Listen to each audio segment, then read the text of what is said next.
Do you find yourself messing up your QuickBooks Online file in the area of accounts receivable and invoicing because you're just not sure what the correct flow is to get the result that you want? Are your invoices a hot mess? You have no idea who owes you money. You have no idea which invoices are paid or not paid, and your accounts receivable is completely unreliable. You have no idea where you stand with this.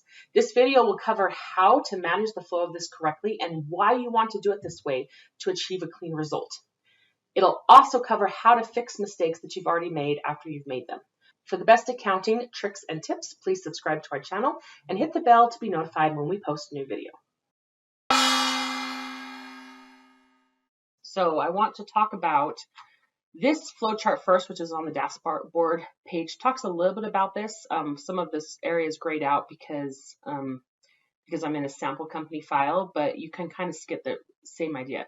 So when you send out invoices, the next thing you need to do is you need to receive payments against the invoice. So let me go through that part of this first. So this is a pretty standard process. You're just going to pick a customer. You're probably going to create an invoice. This is not the part that most people have a hard time with.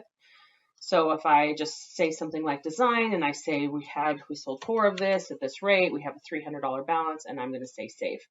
Now, when I am paid for this particular invoice, it's important that I receive this payment against this very invoice that I just created.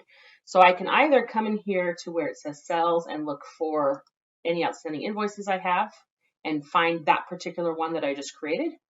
Or I can actually come in here to look for customers, and I can go to find the customer that I created an invoice for. And here I have a list of all the open invoices for this particular customer. So I'm going to say receive a payment for this invoice. And this is the part that most people create a mess of if they're going to create a mess of this process. So they don't consider this box right here, which indicates where this invoice is actually depositing to. Now you see that right now this is actually depositing to something called undeposited funds, which is one of the most useful functions inside QuickBooks when it comes to managing the invoicing process. So most people will just default to depositing this to the bank account, and that's fine if this is literally like a check that came to me and or a payment that came to me and it was for exactly this amount, and I took it to the bank by itself and deposited for exactly this amount. So if when I deposited this, I got a deposit slip that basically said $300, then there's no problem at all with doing this way. Select checking, save and close, you're done. Then when you see this transaction come through the bank feed, you would basically match that payment through the bank feed to this invoice payment. It would come up automatically in the bank feed to match as an option, and you would say, yep, that's what that was, and you would match it. Where people get into trouble is when they don't make it possible for QuickBooks to understand how to match this against what's coming through the bank feed.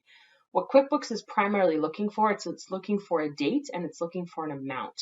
So if this is depositing for any other amount besides this, and a couple of reasons why it may happen is I may have used a credit card. I may have let my customer pay me with a credit card. So there was some sort of payment processing fee that was taken out of the amount that was deposited.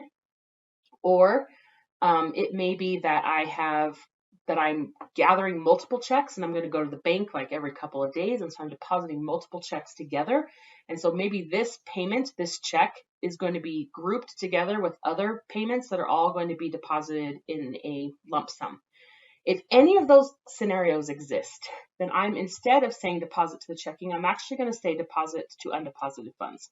And what this is going to do is it's going to create sort of a way station where I can then adjust that payment amount for how it actually deposited, depending on why it deposited for a different amount. So I can see here that my invoice amount is showing as paid off now. So this invoice is showing as closed. So I no longer have to worry about that outstanding AR. However, what I now have is I have an amount sitting here in an account called undeposited funds. Let me show you where that's sitting. So I have on my balance sheet this account now called undeposited funds. And undeposited funds is not an account that should have a balance in it in general. Only there if there's a couple day delay from when I actually receive a payment to when I actually deposit to the bank account. But in general, this account should not have a deposit on it. It's sort of just an ongoing thing. And you can see that one of the things that's sitting here is this payment that I just received and I'm sending through undeposited funds. If I'm using the undeposited funds account, there's one more additional step that I need to take. I need to come up here to this new button and I need to say bank deposit. And this is where I'm now going to take everything that was sitting in undeposited funds, and I'm now going to decide how it's going to be deposited into the bank account. So let's say that this transaction here, this invoice that I created for Cool Cars, maybe they sent me 2 checks simultaneously, so I have both of these, okay? So I have both of these checks, but maybe they also, so all of this stuff sitting here, by the way, is all the things that are coming in from undeposited funds. So you saw that total that was there a minute ago, the 2362. This is, let me go back and show you that one more time. So 2362 is the total that's sitting here right now in undeposited funds. If I come up here in the undeposited funds, I can see that that amount is made up of these transactions right here, these 3 that are sitting here. So maybe these are all checks that I gathered during the day, and I decide to take them all to the bank, and I'm going to deposit them all at the same time. And I would say all of these transactions I'm depositing into this bank account on this date, and I would say save and close, save and new, whatever. So I would save this. Then what that will do is it will actually record this deposit into my bank register. And then when my bank feed from the bank downloads into QuickBooks, it will be able to recognize a deposit that's exactly this amount. It will then match it against this bank deposit where I grouped this, and I will have a nice clean record of exactly what happened. So invoice created, payment received against the invoice, amount grouped with these different checks, put into the bank account. It will all be great. Now, another scenario, like I said, may be that this didn't deposit for exactly the same amount. Maybe I offered the client a discount. Maybe I processed it in some way that left me with less money than that. So what I'm going to do is I'm going to adjust this now for what that was. So let's say that it's this transaction here. I'm going to come down here and I'm going to say bank charges. This is, you can call it whatever you want, payment processing, whatever, bank charges. And let's say that maybe I got charged $20 to process that. So now I'm going to put in a negative amount of $20, and I can see now that this amount that's hitting the bank is going to be exactly $1,655.52. And if this is exactly the amount that deposited into my bank account, again, I will now be able to see exactly what deposited. It will match against the fee that came in through my bank account, and I will be able to handle this the way that I need to handle it. Now, one of the ways that you can tell that this is happening in your books, first of all, let me say that if you're not using this flow correctly, you end up double counting income. And the reason why that's true is because when this invoice is created to begin with, let me show you what's happening on the back end from an accounting perspective. So not when I receive the payment, but when I go in and I create the invoice to begin with. So let's go look at that invoice one more time. So the invoice called Cool Cars, when I create this invoice to begin with, what happens is, this is what happens to my books from an accounting perspective. This shows you the journal entry behind. So I show accounts receivable created for $300, and I show design income for $300. So at the time that this invoice is created, that is when the income for this invoice is actually recognized. At the time that the payment for this is actually received, income is not even touched at all. All that happens in this case when I receive my payment is I actually have, let me show you, I reduce my accounts receivable, and the other side of this transaction is this undeposited funds account. So income is not touched here at all. So at the time that the income is recognized in my books is when the invoice is actually created. So then what happens is, if when I'm in this bank feed, let's say this transaction came through, let's say it was maybe this one right here. Maybe there was some reason why there was $100 difference. Now, if I were to just categorize this as income because it didn't match against the activity that I already had, I would now have had the $300 of income that was actually created when the invoice was created, and now I have an additional $200 that was created when I coded this incorrectly instead of matching it. So now I'm showing double income. Like if this had been $300, let's just pretend like this had been $300. If I coded this for $300 and I had that other invoice that had been created for $300, now a $300 transaction with the customer is hitting my books as a $600 impact to income, because I'm double counting the income because I didn't match this when it came through. Instead, I re-recorded it as income. So that's part of the reason why this is so problematic. You're basically increasing your taxable income, not to mention completely misstating your books, throwing everything off. Really, really problematic when you don't do this process correctly.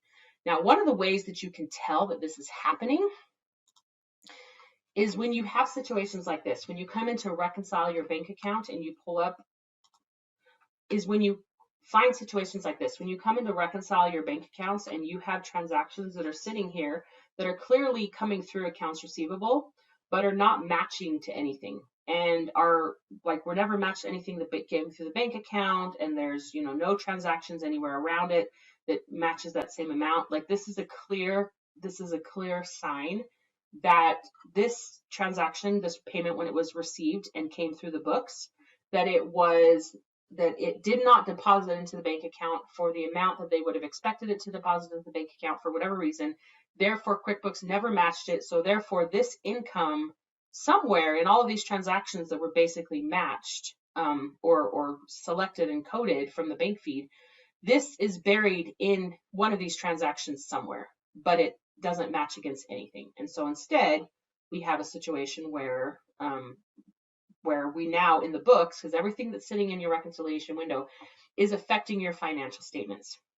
So now we have income that doesn't exist, that is floating here in the reconciliation window because of the flow of information. Here's another example right here. So another transaction that came through accounts receivable. Again, we have nothing around it that matches, nothing around it that is the same amount, and it needed to have passed through undeposited funds somehow to get the amount that actually deposited to the bank account correct.